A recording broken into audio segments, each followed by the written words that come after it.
Welcome to yet another brand new podcast brought by yours truly, Mr. McDougall.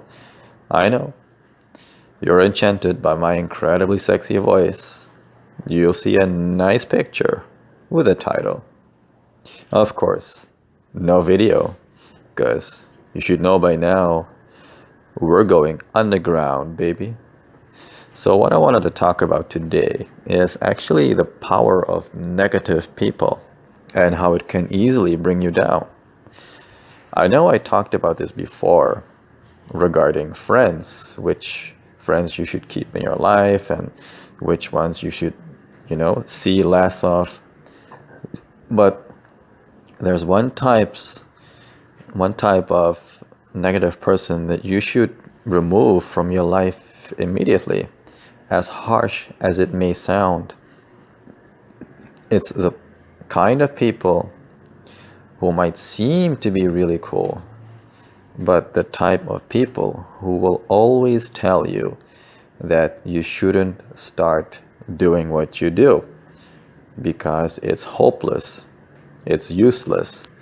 Or, for instance, when you and your guy friends are out and there's a really hot girl walking past by you guys, and she's at the bar and you want to approach her, and then all of a sudden one of the guys says, "Yo, forget about it. She's out of your league, man. Look at her. She's perfect. And look at you." You know what I would say to people like that? Fuck you. No one is out of your league. That is also the biggest bullshit I've ever heard. You can never, ever think like that. That's negative thinking. If someone is out of your league, do you know what that means? That means that, first of all, you think very less of yourself. And it also means you have nothing to offer to a person, which is not true. You definitely have a lot to offer to people. Absolutely. You have your hobbies. You've learned a lot. You're doing interesting things. You might travel, anything. Or you might even be busy with a workshop, salsa dancing, for instance, and you might go out. You like to have fun. You watch movies. You read books, right? And if you don't, start doing it now. Come on. No one is out of your league. That's negative thinking. And people who talk like that are negative. You shouldn't hang out with them at all. Because the only thing they'll do is bring negative things into your life. And all that negativity is bad. You will become influenced by negativity, and you will start to attract more negative things. And soon, you will meet the friends of that negative person who are also negative and blame the world for everything. And yes, I'm coming back to you too, incels. Yeah, you're all negative. You're full of negative shit. So wake the fuck up. Stop thinking negative. And I know some people who are like this. I've been like that. And it's pathetic. This behavior is pathetic, man. You can't think negative. If I were there, I would slap you in your face right now. I don't want to hear any negative shit from anyone like I can't do it, or no, this is too much, or you shouldn't do that, or no, this is the stupidest idea ever, or she's out of your league, or oh, you'll never become rich. Shut the fuck up. You shouldn't ever think like that. I don't like people like that. And I'm sure that you don't like them either. Who needs people like that in life? Sure, you have to be realistic. It's just the little things. If you have a great idea, isn't it much better to have someone ask you, all right, so what's your great idea about? And you tell them the great idea. And even though they might not agree, isn't it much better when someone wants to know what your idea is about and how you're going to approach that idea. Are you going to make a roadmap?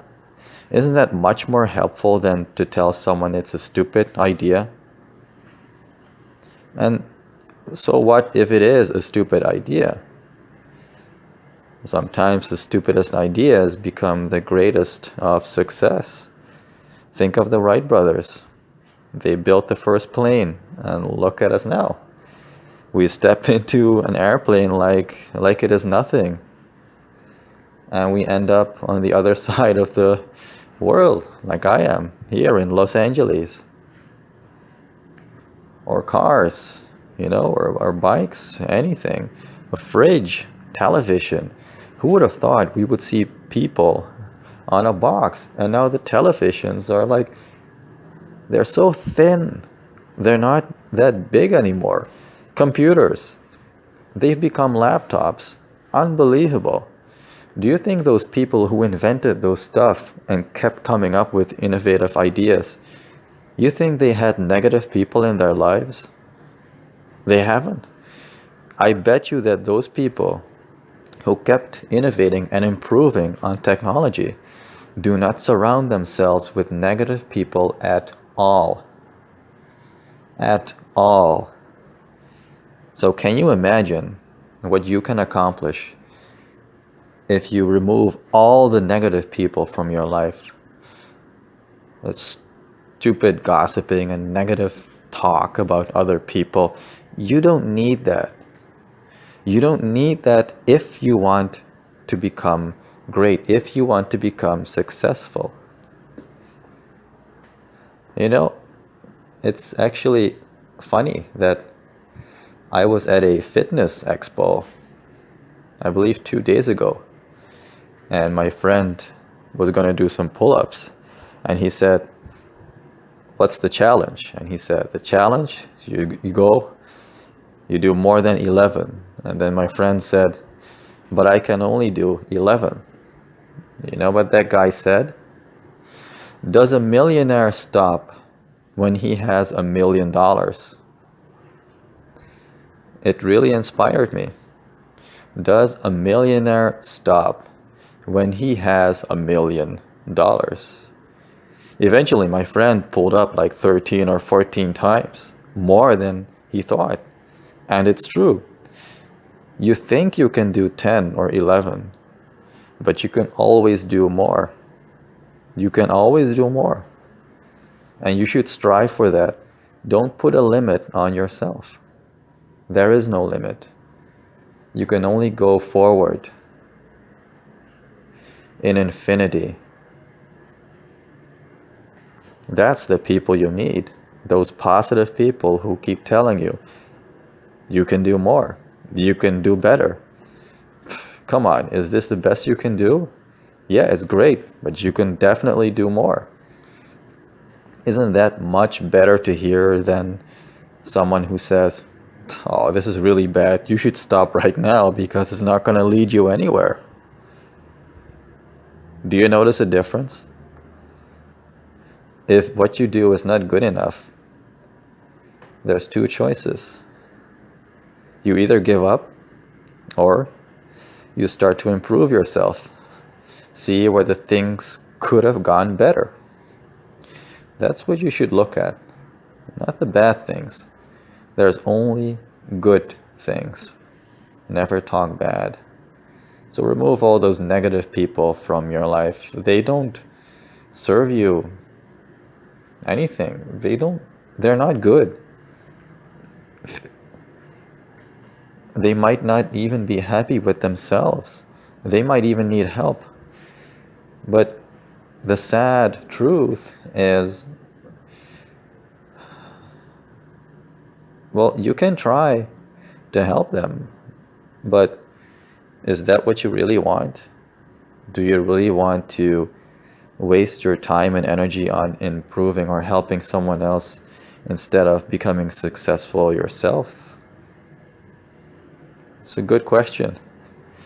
Something to think about. Or if you actually want to help people who think negative, then you should. But if you have another goal in your mind, like you want to become rich, but then again, this is funny because you can also become rich by helping people to become positive. Are you not? So now we come to an interesting intersection again.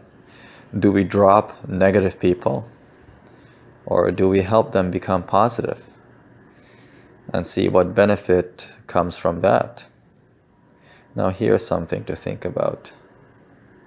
I do think you should spend less and less time with people who tell you that you can't do anything. Perhaps instead, you can ask them on your turn what makes them think that, and try to find the source of their thoughts. Perhaps that's even a much better way. Self-realization 101. There you go. You're welcome. Anyways, this was your host, Mr. McDougall. I hope this podcast has been very beneficial to you. I hope it has gained you or given you a greater level of listening, understanding, a new layer of a perspective on life itself, and perhaps something you can apply to your life right now. I'm out.